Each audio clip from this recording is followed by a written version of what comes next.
Good morning everyone.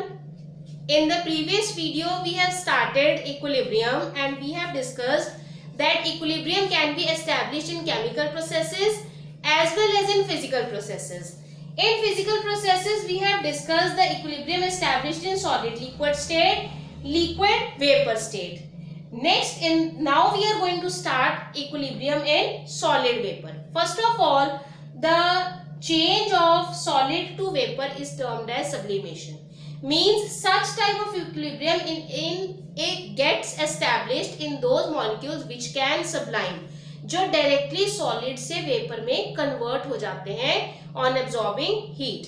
तो ऐसे molecules जिनकी सब्लिमेशन हो जाती है they can show an equilibrium in solid and vapor state.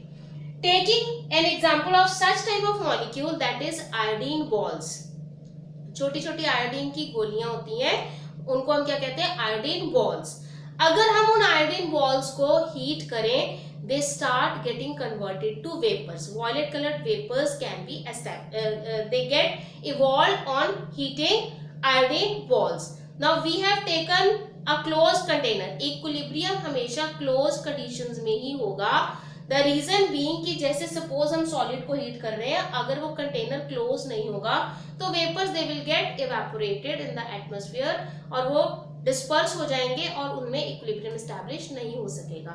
इसलिए ऐसे cases में physical processes में हमने solid liquid में किया था तो भी thermos flask थी, that was also a closed system. Even isolated system, liquid vapour में हमने क्लोज कंटेनर लिया था जिसमें लिक्विड वेपराइज हुआ, वेपर्स लिक्विड में कन्वर्ट हुए, लिक्विड वेपर्स में कन्वर्ट हुआ. In the same way here we have kept solid iodine balls in a container और अगर हम उसे हीट प्रोवाइड करें तो इनिशियली वॉयलेट कलर की इंटेंसिटी इंक्रीज होती रहेगी क्योंकि सॉलिड आयोडीन वेपराइज होकर वेपर्स बनते जाएंगे. But after some time the intensity become constant. उसका जो कलर होगा वो एक जैसा हो जाएगा क्योंकि अब जितना उसको वेपराइज होना था, now it is mostly vaporised. At that stage the intensity of the colour become constant. At that stage we say that solid and vapor they have established an equilibrium in them. Now starting the explanation of solid in liquid. Solid in liquid means we are dissolving some solid in liquid. अब हमने क्या किया, एक example लिया जिसमें हमने क्या किया, एक ग्लास कंटेनर लेकर उसमें वाटर डाल के हमने उसमें शुगर डिसॉल्व कर दी. We have dissolved sugar in it. Now this is what it is, sugar solution. Initially जब हम इसमें शुगर डिसॉल्व करना शुरू करेंगे, this is the concept of 9th standard also कि जब हम सॉल्वेंट में शुगर डिसॉल्व करने शुरू करेंगे तो it will go on dissolving. The reason being the solution is unsaturated. Unsaturated means solution is having the capacity to dissolve more and more solute in it. अपने में ज्यादा सॉल्यूट डिसॉल्व करने की capacity रखता है अनसैचुरेटेड सॉल्यूशन. तो जो हम उसमें शुगर डिसॉल्व करते जाएंगे it will go on dissolving.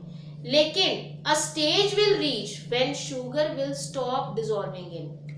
हम उसमें और डालते जाएंगे, उसको स्टर करते जाएंगे. On stirring even the sugar will not dissolve, it will settle at the bottom. अगर जब वो घुलना बंद हो जाए और नीचे सेटल डाउन हो जाए, what do we say that now the solution has reached a saturation level. अब solution saturate हो गया कि अब इसमें और शुगर डिसॉल्व नहीं हो सकती. इस स्टेज पर हम कहेंगे कि जितनी शुगर डिसॉल्व होनी थी वो हो गई. Now the system is stationary. अब वो स्टैटिक हो गया, इसमें अब और कोई मोशन नहीं हो रहा. अब इसमें हमने ये देखने के लिए कि equilibrium is dynamic in nature.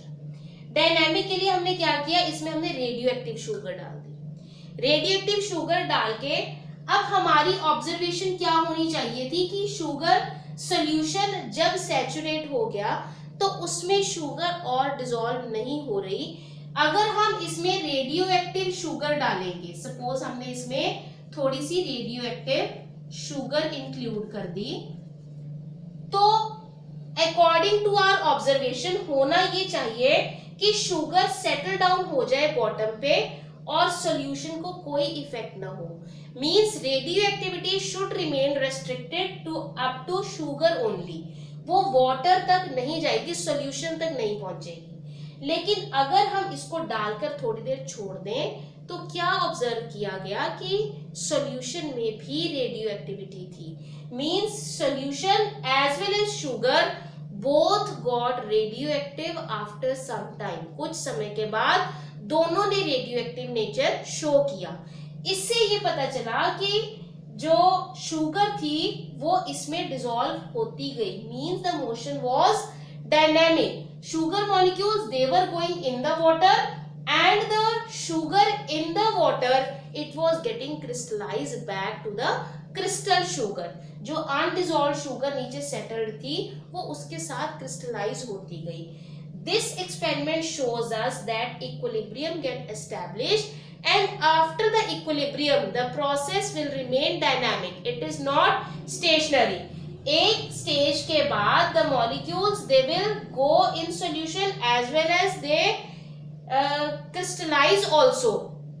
They appear to be static but they are not static। The reason, the activity which shows us that radioactive sugar it goes to the solution and the sugar from the solution it crystallizes back and settle at the bottom। So this shows that equilibrium established and equilibrium is dynamic in nature also.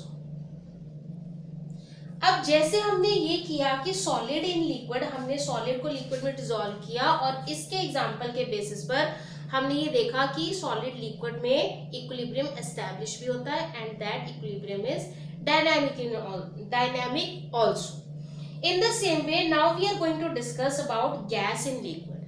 We know that gases have the ability to dissolve in liquid. That is the reason that aquatic organisms they are able to live in, survive in water. Fish uses dissolved oxygen। अब क्योंकि oxygen वो use कर सकती है लेकिन अगर हम उसे पानी से बाहर निकाल दें तो सर्वाइव नहीं कर सकती। The reason being the body of the aquatic animals they are adapted in a way that they can extract the dissolved oxygen only। Means the example which I have discussed here is just to come to the point that gases they get dissolved in liquid। Now gases they get dissolved in liquid, but what is the effect of temperature and pressure on the solubility of gases in liquid? क्या होगा अगर temperature बढ़ जाए या pressure बढ़ जाए तो वो गैसेस की solubility पे कैसे इफेक्ट डालेगा। Now अगर हम पानी को गर्म करते हैं, what do we see that the bubbles of the air they start coming out। हमें bubbles उठते हुए नजर आते हैं। What those bubbles are and from where do they come? Those bubbles are of the gas which is dissolved in water। जब हम heat करते हैं, हम टेम्परेचर प्रोवाइड करते हैं तो गैस की solubility लिक्विड में डिक्रीज हो जाती है। Due to that decreased solubility, the gas it start escaping out in the form of bubbles from the water। इसलिए जब ज्यादा गर्मी हो, जब टेम्परेचर ज्यादा हो तो solubility पानी में गैसेस की solubility डिक्रीज हो जाती है। इन the same way what happens in case of pressure, कि अगर हम प्रेशर प्रोवाइड करें तब solubility को क्या होता है। इसके लिए अगर हम एक एग्जांपल कंसिडर करें तो हमने देखा है कि जब हम एक सॉफ्ट ड्रिंक की बोतल खोलते हैं तो उसमें से गैस के बबल्स एक फिज के साथ बाहर निकलते हैं, बहुत वायलेंटली बाहर निकलते हैं। This shows that the gas which is carbon dioxide it is dissolved in the liquid by applying pressure। pressure apply करके सॉफ्ट ड्रिंक्स की बॉटल्स में, एरेटेड ड्रिंक्स की बॉटल्स में गैस को प्रेशर देकर उस लिक्विड के अंदर डिसॉल्व किया होता है। At that stage the dissolved gas and the gas which is above the liquid it is in equilibrium। उस मोमेंट पर उस बॉटल को सील कर दिया। Now when the lid is opened the pressure is released। Due to that released pressure the gases which are dissolved at high pressure they start liberating out of the liquid। This is explained on the basis of Henry's law। The law states that the mass of the gas dissolved in a given mass of solvent at a particular temperature is directly proportional to the pressure of the gas above the solvent।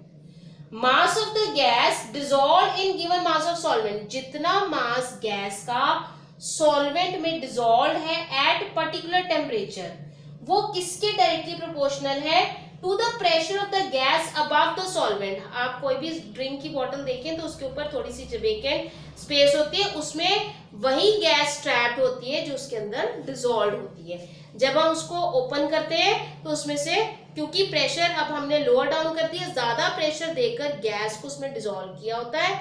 जब हम उसे lid को open करते हैं, pressure decrease हो जाता है तो गैस लिबरेट हो जाती है। So mass of the gas which is dissolved in the given mass of the solvent is directly proportional to the pressure of the gas above the solvent. So this was Henry's law.